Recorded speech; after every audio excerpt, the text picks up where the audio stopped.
ieri ha, come dire, avuto modo al Teatro Stimate di dire molto, ma se è ancora fiato gli chiederemo di dirci qualcosa anche oggi, però mi faceva particolarmente piacere che potesse anche sentire due parole della storia di questo luogo. C'è anche Alberto Zangrando, non so se vuoi, eccolo, Alberto vieni, la vicepresidente della cooperativa. Io do il benvenuto a casa, perché è casa della cittadina del paesino di Arbizzano, è casa di tutti quelli che vengono. Per gli 80 anni abbiamo inaugurato e offerto ai soci, alla cooperativa, un murales che è sul retro, che poi la invitiamo se vuole andare a vedere, che rappresenta una grande tavolata con tante persone, animali, vegetali seduti a tavola, tutti diversi, ed è questo un po' il simbolo di questo posto, l'accoglienza di chi vuol venire. Non si sta a guardare se è una cipolla, un cane o una vecchietta o uno che gioca a carte. Ce n'è per tutti e siamo tutti benvenuti qui a casa nostra. Benvenuto soprattutto per Luigi Bersani.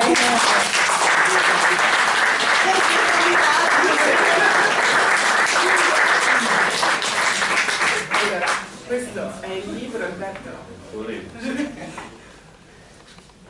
No, praticamente perché l'ho scritto queste due parole? Sì. Poi, perché un giorno, anni fa, parlando con dei giovani qui, mi sono reso conto che non sanno cos'è questa casa qua.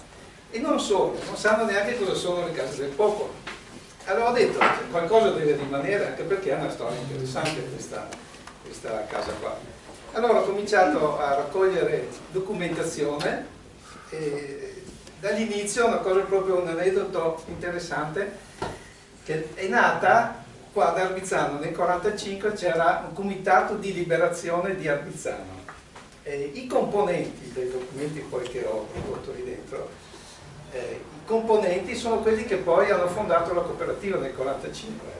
Quindi anche il documento di Costituzione è interessante perché non c'era la Costituzione e quindi il riferimento ancora allo Statuto Albertino, quindi è proprio una cosa storica, e da lì poi ho proseguito. Ma la radice è del primo Novecento come... Allora è nata, però non abbiamo documentazione, è nata nel 17, non qua, in un altro luogo. Qui vicino. Sì, qui vicino, in una via qua di Vittoria. Poi nel 21 i fascisti l'hanno fatto cadere e avevano un appezzamento di terreno, i vecchi soci, e con l'appezzamento poi ci sono tenuti i soldi, hanno fatto delle altre cose e alcuni di questi, soprattutto i figli, hanno fatto il comitato di liberazione e poi hanno costituito questa cooperativa. Poi ho aggiunto le case del popolo, per fare un cappello, case del popolo, la storia, sempre breve ovviamente, delle società di mutuo soccorso e il movimento cooperativo, per arrivare a capire che cos'è questa roba qua. Bravo. Così, insomma. Bravo. Le nostre gli assicuratori, glielo ricordo come lei, perché ha fatto tanto per i consumatori. Sì, è vero. Io te lo regalo, però tu mi regali il tuo. Lo scambio. Esatto. E adesso cosa fate? Come funziona? Adesso io sono un po' pessimista, nel senso che siamo in un momento dove l'individualismo liberista ha preso il sopravvento, scusa, non mi viene la parola. Però la collaborazione con Azalea... Sì, c'è qualcosa, perché adesso fa la gestione del bar e del ristorante e di una cooperativa sociale. Quindi c'è un inizio di vedere se qualcosa fermenta, però forse effettivamente manca un humus che c'era nel 45, 50, 60, anche 70 se vogliamo. Adesso viene un po' meno. Diciamo che è un po' più faticosa la cosa rispetto al 45, 50, 60, 70, però noi vogliamo essere qua anche fra 80 anni, non io personalmente, ma questo luogo e quello che ha rappresentato, che rappresenta. Perciò per noi la cosa più importante è essere presenti sul territorio con le persone giovani, ed è molto difficile perché noi non siamo giovani, neanche come consiglio di amministrazione eccetera, però è il nostro obiettivo, per cui ben venga questo luogo che è sì ristorante, trattoria, osteria, però d'estate ci sono concerti, è un luogo che accoglie la consulta dei giovani del comune di Negrar che viene a riunirsi qui. Vorremmo che fosse un punto di riferimento per i giovani e del comune e anche di quelli di fuori, che capiscano che esistono anche questi posti. Siamo pochissimi, in Valpolicella siamo rimasti 5-6, ce n'era uno in ogni paesino e noi tiriamo avanti, facciamo fatica però non molliamo.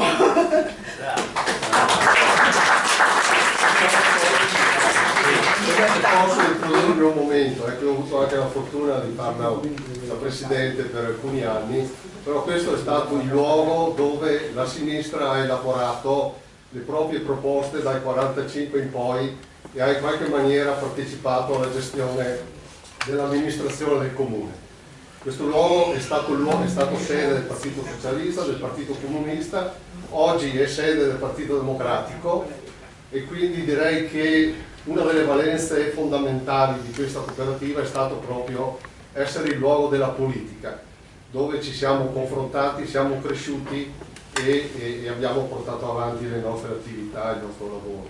Questo credo che vada sottolineato continuamente in maniera forte e questo deve restare, cioè non deve ridursi a un mero punto di incontro e di sola socializzazione, cioè qua dobbiamo continuare e riprendere ancora di più a fare politica, perché oggi c'è bisogno della politica e della politica con la gente.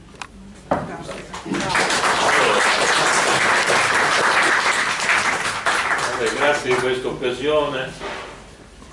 L'abbiamo detto 24 ore fa, quindi devo dire che la presenza così numerosa è una sorpresa bellissima anche per davvero. Non posso fermarmi poco perché devo andare a Mestre e prendermi un treno adesso.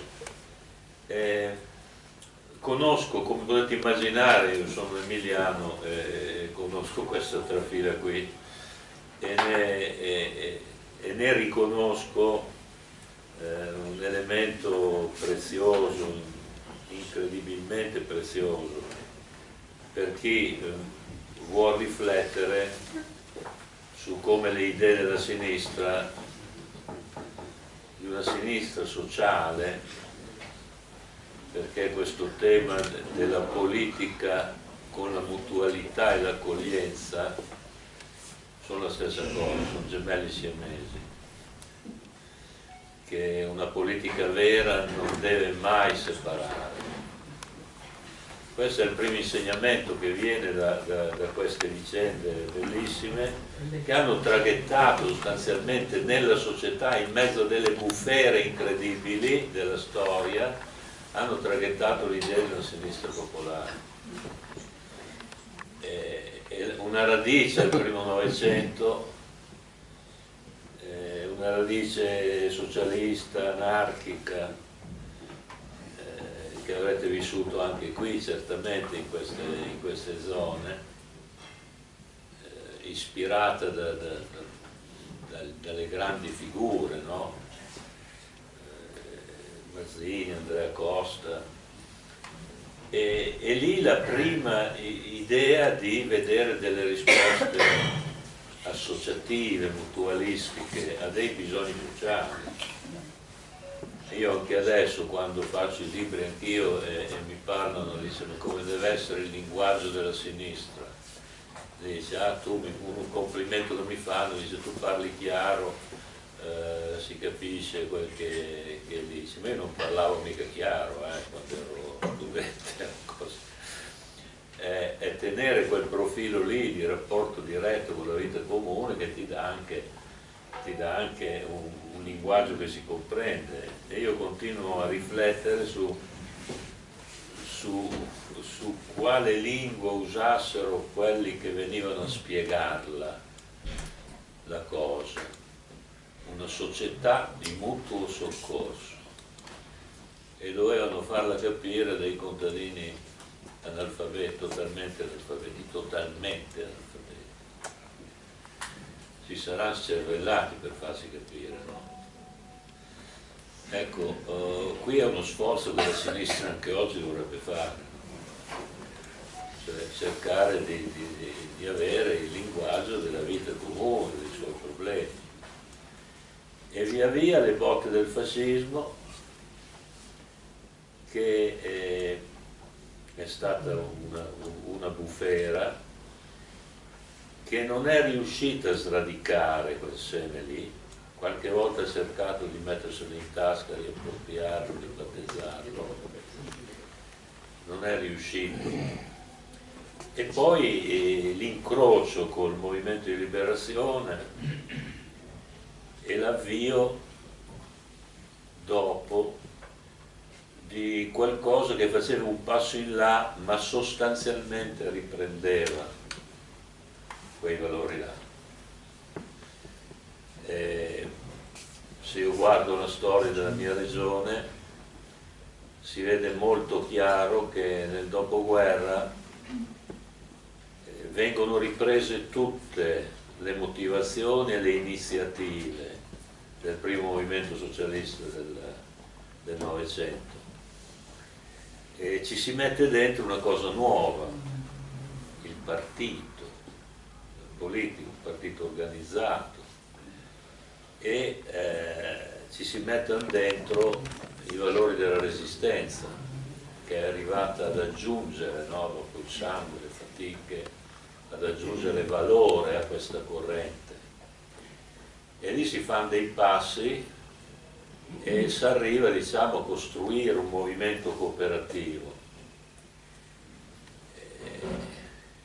molto alternativo alla società di allora, dovrebbe esserlo un po' anche la società di oggi, cioè l'idea dell'impresa senza padroni, l'impresa del territorio che non potrà mai scappare dal territorio, l'impresa delle generazioni perché gli utili devi investirli per il futuro, e quindi una invenzione straordinaria che ha fatto dei passi enormi. E siamo un po' oggi, ora come trasmettere alle nuove generazioni questa cosa qua? Questo si fa fatica perché noi non possiamo immaginare che le aggregazioni giovanili oggi avvengano come fu allora, su dei bisogni primari, perché alla fine la società di mutuo soccorso era per esempio acquisti collettivi, per dire, no?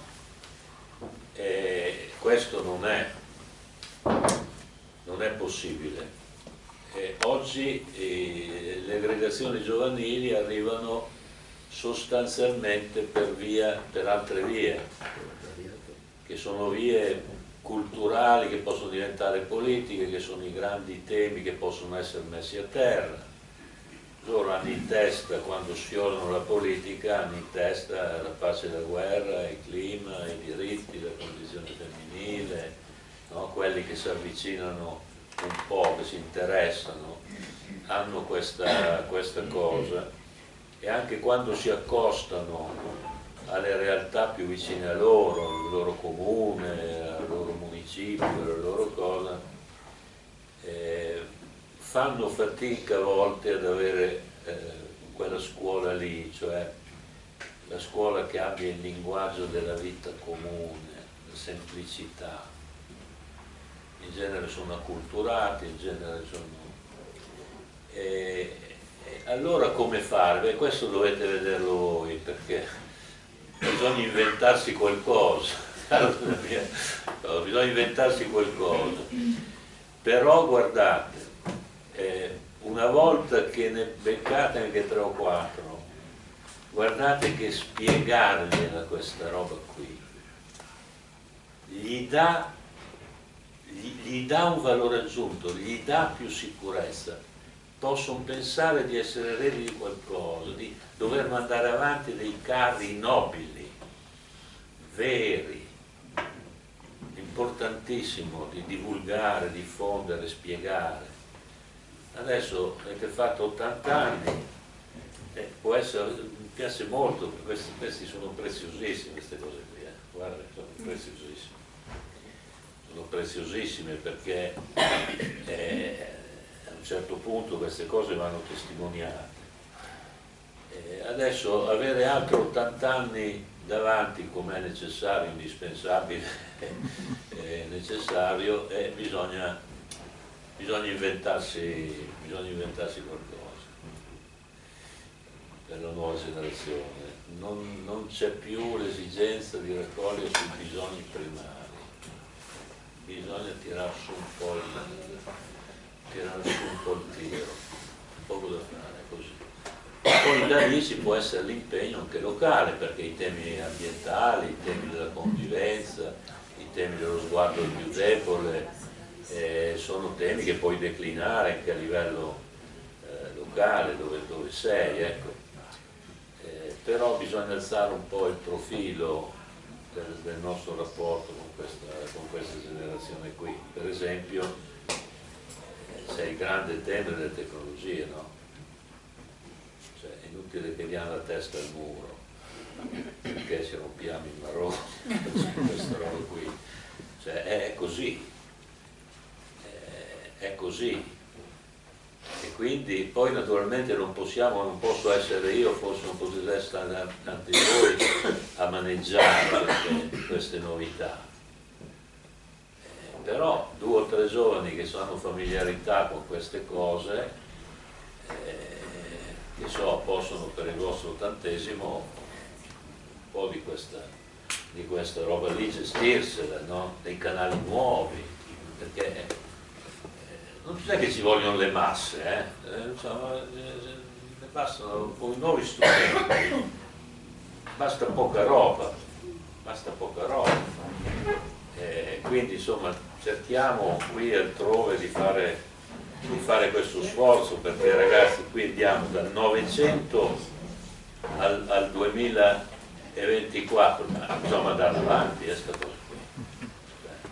E qui c'è un salto adesso. C'è un salto, uno dei salti più profondi del secolo fra generazioni, perché una rivoluzione così, tecnologica così, di questo tipo non si è vista in un secolo.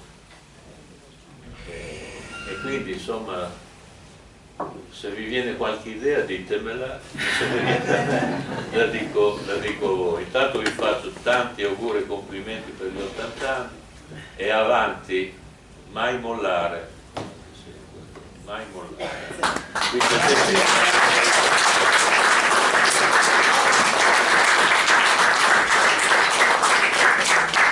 vi dico però anche che 20 anni fa qui in queste valli si è creato un gruppo di ragazzi della Gradella Democratica, dai quali sono usciti tanti, io tra questi, che tornata dopo l'università a Verona ho trovato in questi ragazzi, poi in parte molti giovani democratici entrati nel Partito Democratico, Francesco Franforti e la sua azienda qui, insomma un movimento per cui anche questo luogo trattato, Gradella vuol dire dove si va la brace, e quindi 20 anni fa, poi avevamo 25 anni, quindi siamo ritornati in giro per lavoro, per studio nel mondo, e poi quelli che sono tornati tuttora fanno in modi diversi attività politica, quindi devo dire che si potrà, ma io spero e mi auguro che anche questa nuova generazione, abbiamo conosciuto i giovani amministratori di Negrano, insomma, sappiate che c'è stato anche questo e che ci ritroviamo a fare politica anche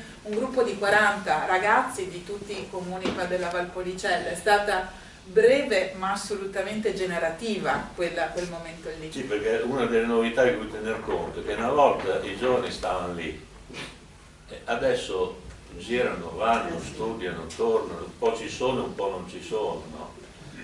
Questo bisogna tenerne conto. Quindi però, ripeto, anche con i nuovi strumenti questo è possibile, però bisogna che ci sia qualcuno di loro che si impegni con una motivazione giusta su queste cose qui. però io, guardate, prima o poi io in questi 2 anni ho incontrato un sacco di questi giovani qui e guardate che per me è una bella generazione e non ha ancora trovato il relè con questa storia, ma io vedo una disponibilità, non è vero che è disinteressata la politica, questa è una cazzata, non è vero, è che non riesce a quagliare, non riesce a incrociarla, ha degli elementi di disillusione, di impotenza, però c'è una politicità in questa generazione qui e prima o poi la cosa scatterà. Abbiamo visto che recentemente sui temi internazionali, Gaza, la pace e la guerra, quanti giovani sono, tantissimi, guardate. Vuoi che tocca un po' anche a noi inventarci qualcosa per incrociare queste sensibilità qui. Vabbè, auguri a tutti.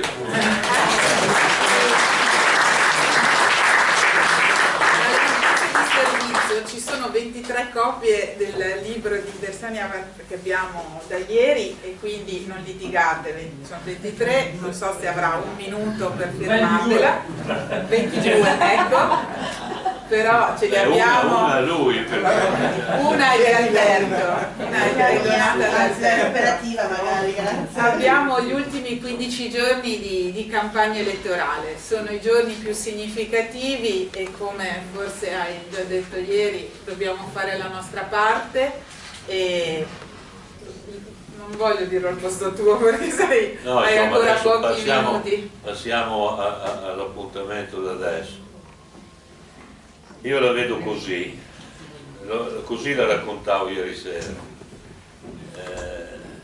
Io mi ricordo i primi anni '80, ero amministratore in regione Emilia Romagna, avevo a che fare con un Veneto democristiano,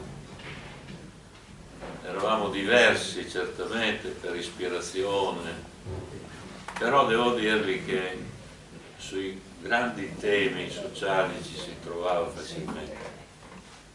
L'esempio più classico è la riforma sanitaria, l'abolizione delle mutue, che è stato, guardate, esattamente l'incrocio tra Tina Anselmi, Rubestriva, politici amministratori che avevano un'intenzione e che sapevano. Il madre e padre di quella riforma, credetemi, è Veneto e Emilia Romagna. Dopodiché, cos'è successo secondo me qua? Che queste novità, hanno diciamo ereditato molto di quell'elettorato, hanno ereditato anche un po' un tono diciamo moderato, più attento, però guardate che sotto sotto qui le cose sono cambiate e stanno cambiando. Fosse girato un Vannacci a quei tempi là, non avrebbe potuto girare per strada né in Veneto né in Emilia Romagna, sia chiaro. Qui non c'è più quella roba lì. Avete visto? La Lega come me arriva a Fratelli d'Italia. Gli eredi diretti di quel movimento sociale che è stato ferocemente contro la riforma sanitaria, difendeva le mutue. Non dobbiamo stupirci se questi smontano la sanità pubblica universalistica, perché è un disegno, vogliono fare una società corporativa, cioè non saranno più le mutue, le chiameranno assicurazioni, ciascuno ci avrà la sua, a secondo di come è messo, se è un artigiano, un operaio, un ricco, un povero, eccetera. Questa loro testa è fatta così. Quindi qui non è solo che non c'è più Zaia, il nuovo inizio da fare, è che attenzione che qui si stanno cambiando le carte in tavola nel profondo di questa regione qui, e che deve riprendere e esprimere questa idea solidaristica che è effettivamente nelle radici di questa regione, effettivamente, idea democratica, solidarista. E qui tocca molto a noi, a voi, a loro. Qui bisogna che venga un segnale di riscossa, cioè un nuovo inizio, cioè una novità che tenga conto di questi cambiamenti profondi che sono nella politica e nella società veneta. Ecco, qui voi avete due candidati meravigliosi che possono veramente dare una mano seria, gente per bene, disinteressata, intenzionata, con dei valori, delle esperienze, e quindi bisogna dare la mano. Io, ragazzi, io giro da volontario, cioè io sto girando da volontario, cioè non sono candidato a niente, non voglio niente, sono Hauser totalmente. Allora io vorrei girando, lasciare questo messaggio. Non si può lasciare la campagna elettorale solo ai candidati, perché i candidati, per quanto bravi che non possono arrivare dove potete arrivare voi, alla gente che conoscete, che è molto semplice, e quindi bisogna dare una mano. E mi raccomando, io concludo, non sia che ho fatto il viaggio per niente.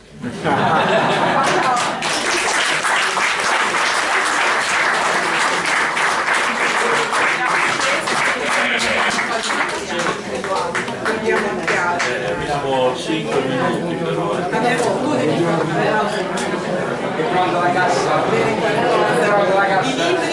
I libri li incontro.